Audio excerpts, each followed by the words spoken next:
Hello, welcome back. It's so good to see you. And if you're new here, it's really nice to meet you. I'm Monty, and I have a question for you. Have you ever said to yourself, I hate people? Have you ever thought that? Have you ever thought, I just can't stand anybody? Or on the flip side, have you ever opened social media and saw a post of someone doing something, just a little random act of kindness, and thought to yourself, faith in humanity restored? You've probably seen a caption like that or saw a comment on a post like that. Why do you think that we all think that so much? That people are awful? Or when we see something so small that our faith in humanity has been restored? Why have we lost so much faith in humanity? Why have we lost so much faith in each other? Why have we lost so much faith in ourselves? And let me ask you this. If you had the power, if you had the option to change the course of humanity and give humanity a second chance, a restart, if you will, would you take it? Would you try to give humanity a push to a different future? Those are questions that the book I just read asks. And that book is The Three Body Problem by Liu Cixin. Now, I have to apologize right from the bat. This is a book by a Chinese author, and it was originally written in Mandarin. And unfortunately, I, at the best of times, have problems pronouncing American names incorrectly, so I'm going to try really hard. I've listened to the pronunciations of the names, not only of the author, but of all the characters in this book several times. But if I'm mispronouncing things, I humbly apologize. I'm doing my best, and I'm going to try very hard. But if I get the pronunciations wrong, I deeply apologize. But I do want to talk about this book. This book was amazing. I read this book as part of the Asian Readathon, and it was the first book I read, and it was probably the most difficult book I read in all of my TBR for the Asian Readathon. It's also the reason I didn't have a video out last week, is because it took me a moment to digest this book and really think about this book and put this video together. Even though this is just going to be a review, I don't want to go into a really deep discussion of this book because I'm still processing a lot from this book. There's a lot to take in, and I didn't want to do a disservice to this book. So here's how the format for this video is going to go. I'm going to do a very brief plot overview with no spoilers, and then I am going to talk spoilers after that. So I will give a warning. There will be chapters down below, and then I'll give my final thoughts. So if you don't want to be spoiled, if you really want to pick up this book, you can skip over that part or exit out of the video. But I do want to talk about how awesome this book is. So like I said, this book was originally written in Mandarin, and it has been translated. I, of course, read the translated version as I do not read Mandarin. And it is a science fiction novel. When I first picked up this book and started reading it, when I picked it up, I knew it was science fiction. When I first started reading it, I was confused because I knew that it was science fiction. I did not read the plot premise or anything. I just went into it kind of blind. I didn't want anything spoiled for me. And when I first read the first section of the book, I was confused because the way this book is set up is it starts in the past and then works its way to the modern day, and then it goes back to the past, jumps to the modern day. So I was a little confused. When the book opens, we start in the 1960s during the Cultural Revolution in China. And I will tell you, this was very difficult to read. As a Westerner, as an American, I definitely had an idea of what the Cultural Revolution and the introduction of communism and Marxism to China looked like. However, I think my idea was naive and very ignorant. This book describes some of the details of this in a very graphic way. So just a warning, if you do decide to pick up this book, the first part of this book is quite graphic in its descriptions. And when we first are introduced to the characters, the first character we're introduced to is Liu Cixin, who is an astrophysics graduate. And she is watching her father, who is a physics professor, go through a struggle session where he is being questioned about the theories and he's been teaching in his physics classroom. And what the book describes is that during the Cultural Revolution, certain academics were accused of teaching reactionary theories. So theories by people like Einstein and Darwin as reactionary theories. So theories that went against Marxist beliefs. And during these struggle sessions, these academics were,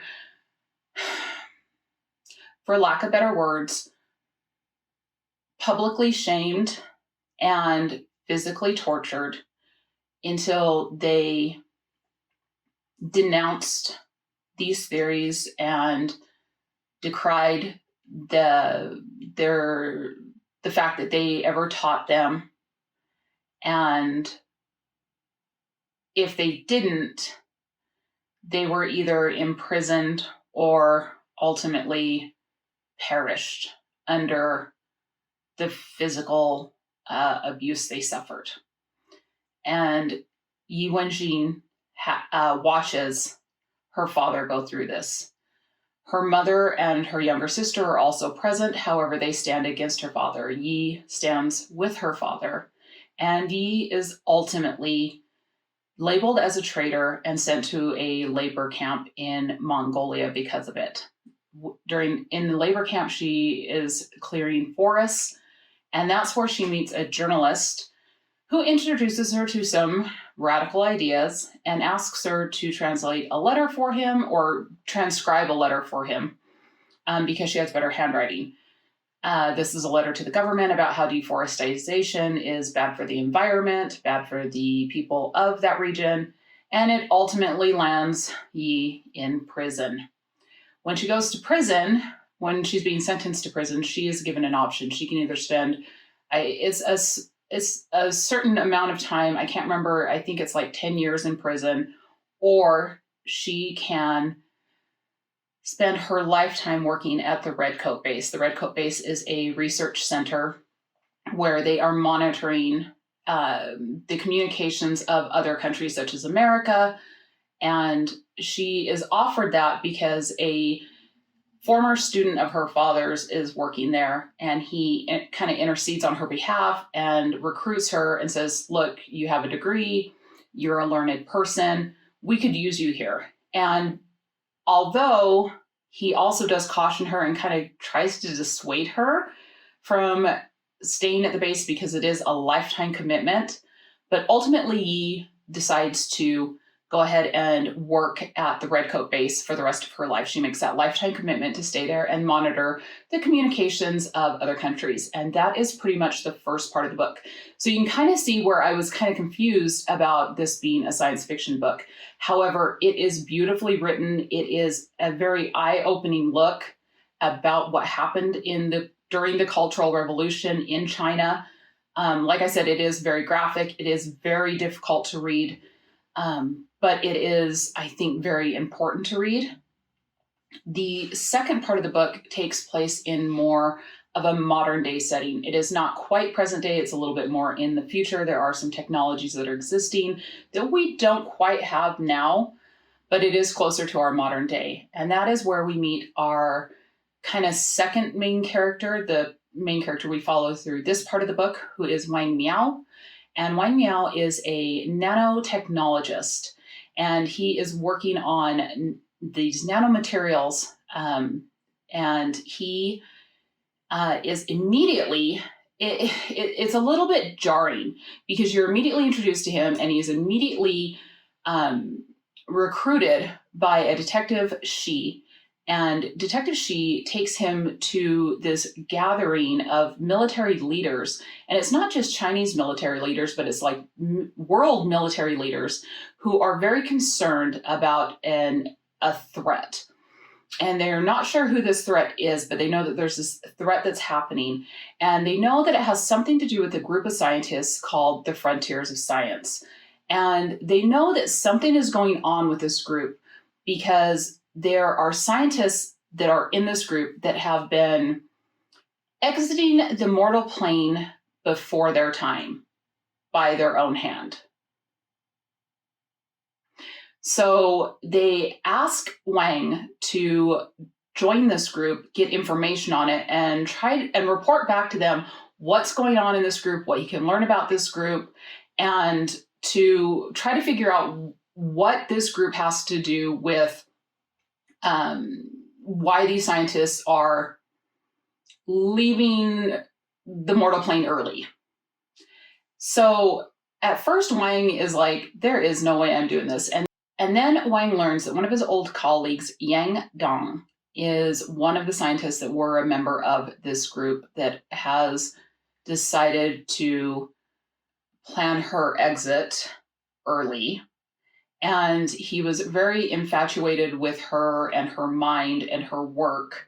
She was a string theorist, and he feels compelled because that he learns of her demise. And so he agrees to kind of try to possibly learn about this group simply because he feels bad about Yang Dong. In between him meeting with this group, Wang experiences some very disturbing events. It kind of involves some strange hallucinations, and I can't give too much away. We'll talk about it in the spoiler part.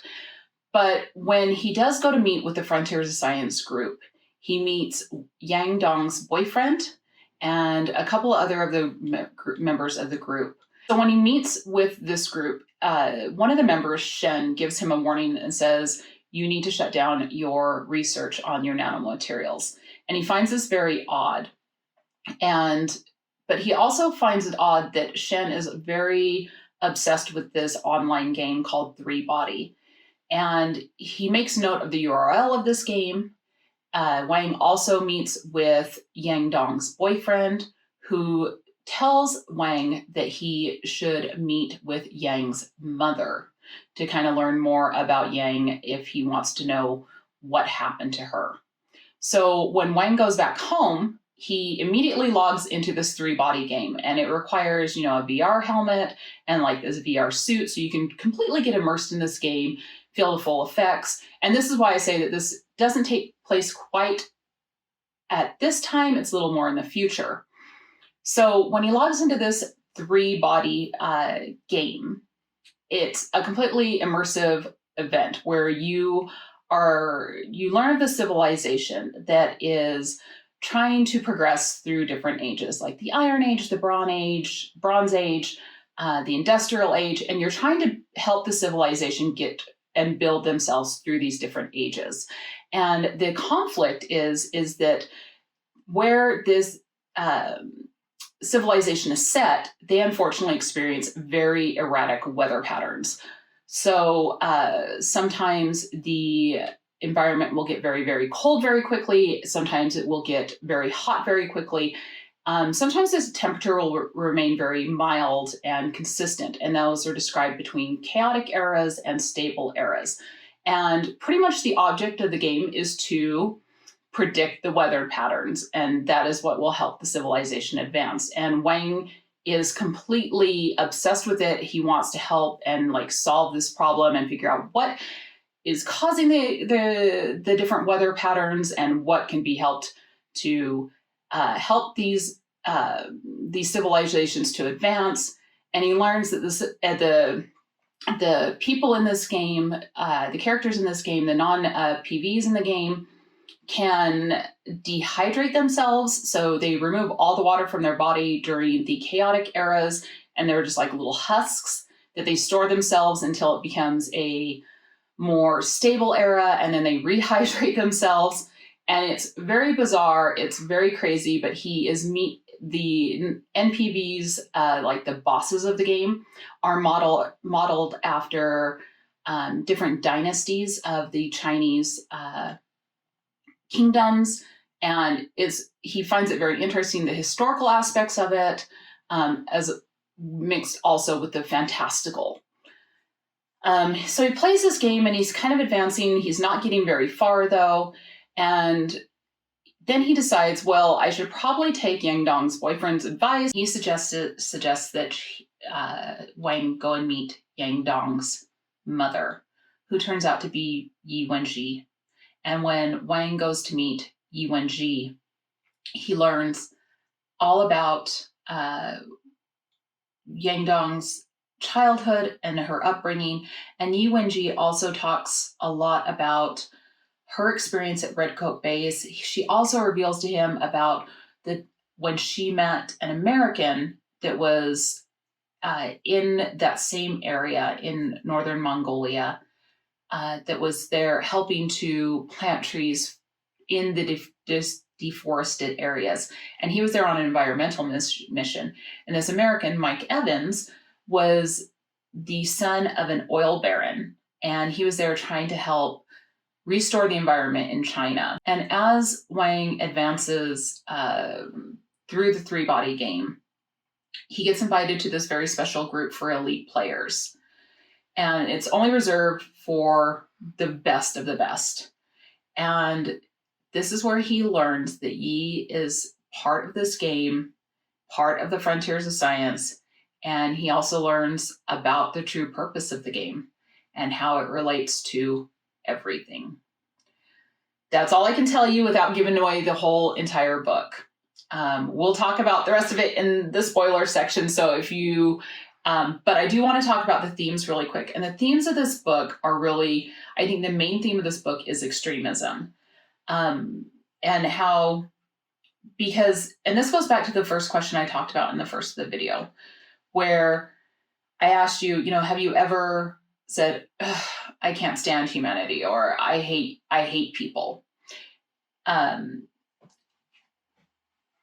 Because extremism in any form can be so devastating. And it's ironic because in this book, you have it, and it's almost poetic because you have the book portraying extremism as in the Cultural Revolution and all the extremism that happens in the very first that book. And then you have how that affects the characters that witness that and how they respond to it. And there's another character that witnesses extremism and how they react to it. And I think that idea of witnessing acts of extremism and then having a almost opposite reaction to it. So it's almost like Newton's law. And it's funny because this book has a lot to do with physics and Newton's law of, every action has a equal and opposite reaction. And when you couple that with extremism, how awful and terrifying that can be. And then the other theme of this book is really a loss of faith in humanity and how three different groups of people respond to that. And it's kind of, once again, it's beautifully, poetically reflected in the three-body problem, in the title of the book, and in what that actually means in context of the book. Because there are three groups of people and how they respond to their own loss of faith in humanity. And in many ways, it is very extreme reactions from each of these groups of people. So now for the spoilers. So what we learn from Yi Wenji is that the Redcoat base was not a base set up for spying on America or any other countries. The Redcoat base was actually a base set up to communicate with extraterrestrials. They were sending out messages to extraterrestrials trying to make first contact with them.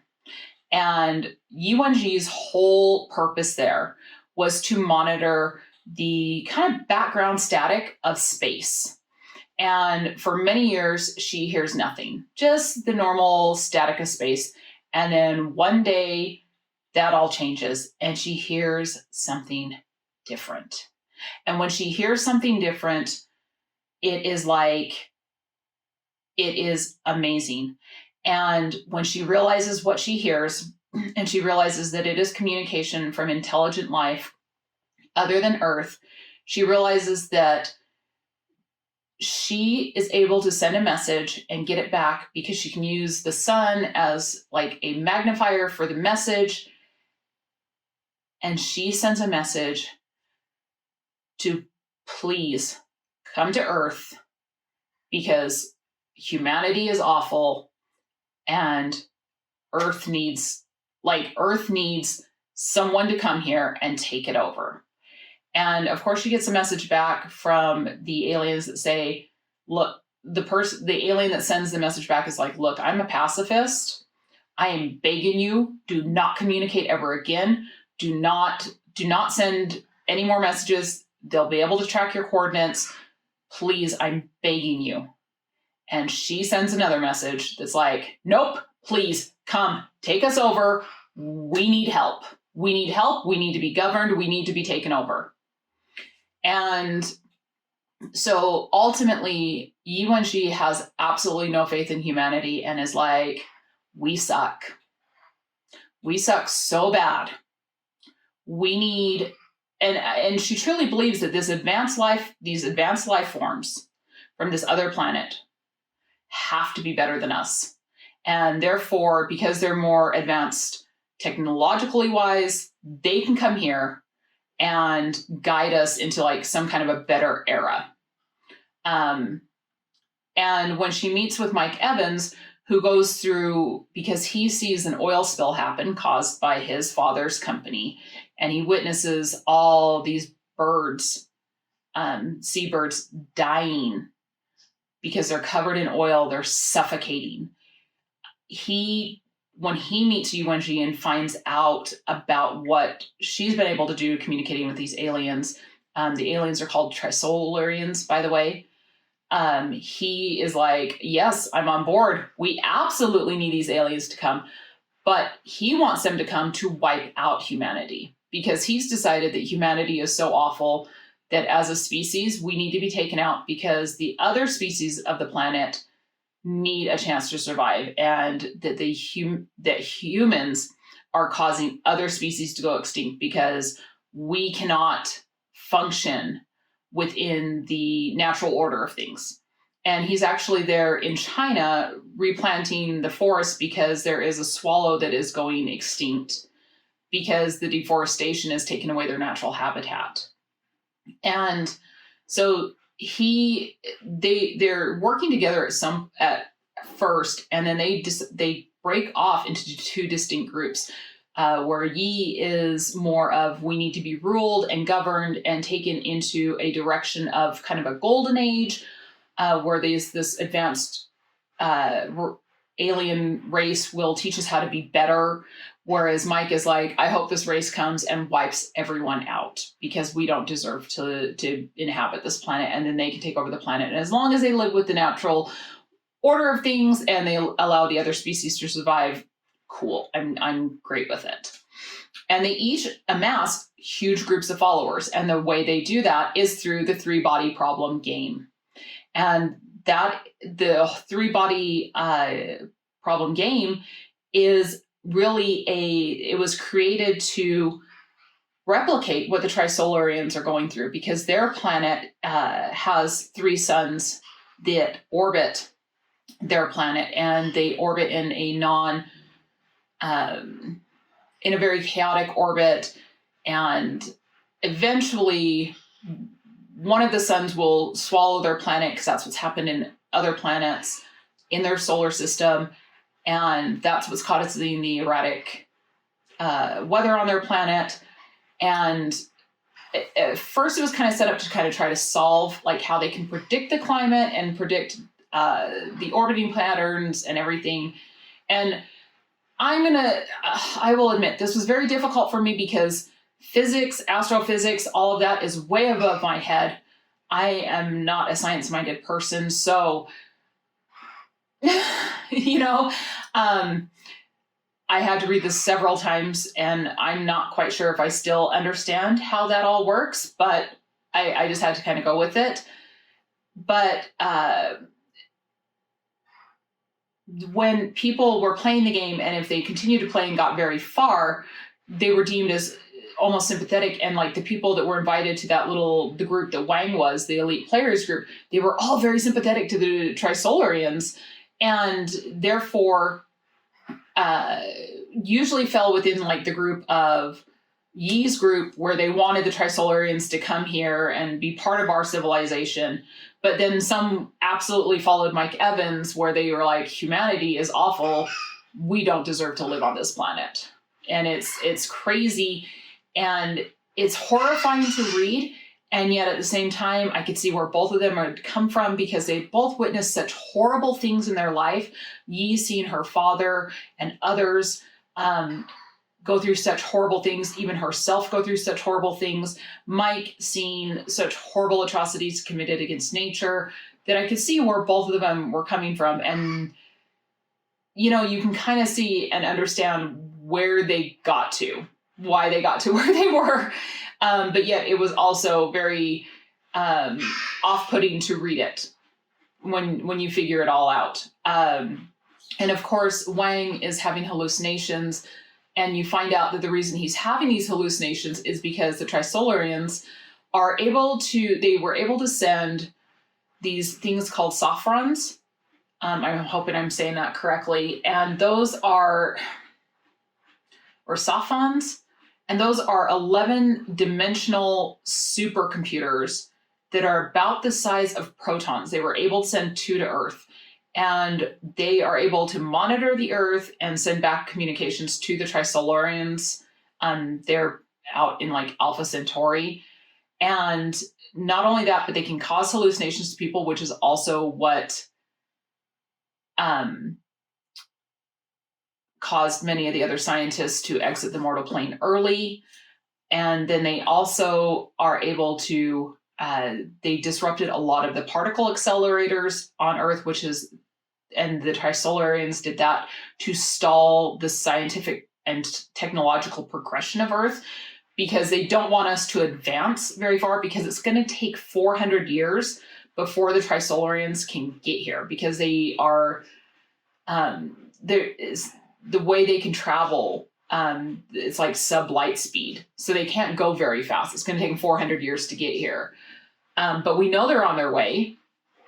You know, and because one of the things is Detective Shi and Wang, after they've infiltrated this group, a lot goes down. They capture Yuan Ji. They make this huge plan to go after Mike Evans, who has like a ship because Mike kind of, when he split from Yuan Ji, he took over all communications with the Trisolarians, and he has all the communications on his ship. And they come up with this crazy, and this was very hard to read, this crazy plan where they're going through the Panama Canal. They string these nano wires that are so thin you can't see them, but they cut through the ship. They retrieve the messages. You'll have to read it.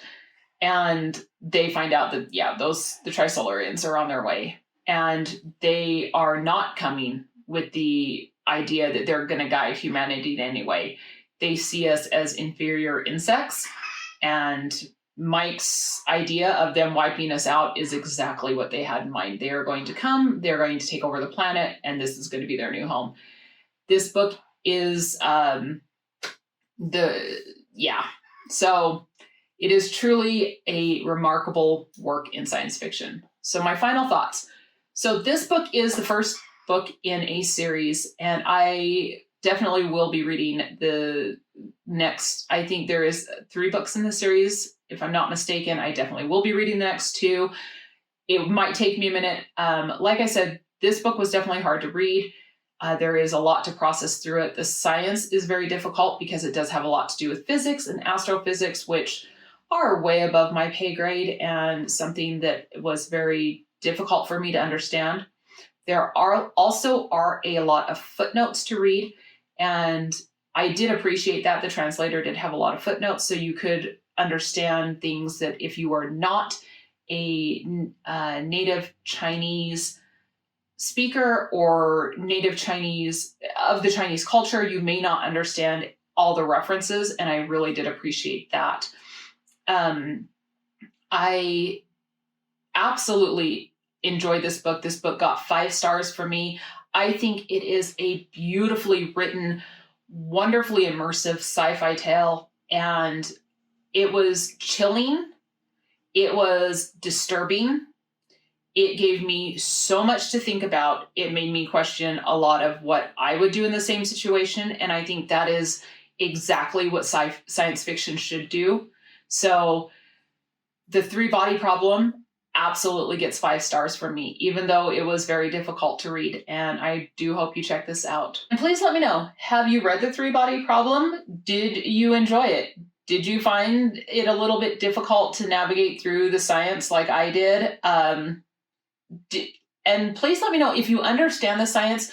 Was the science good in it? Because I did not read any reviews or anything before reading this book. I am going to check them out now, because now that I'm done with the book, I absolutely can. But was the science good science in it? Or how well does the science work? I had to take it on faith that the science was perfect, because a physicist I am not.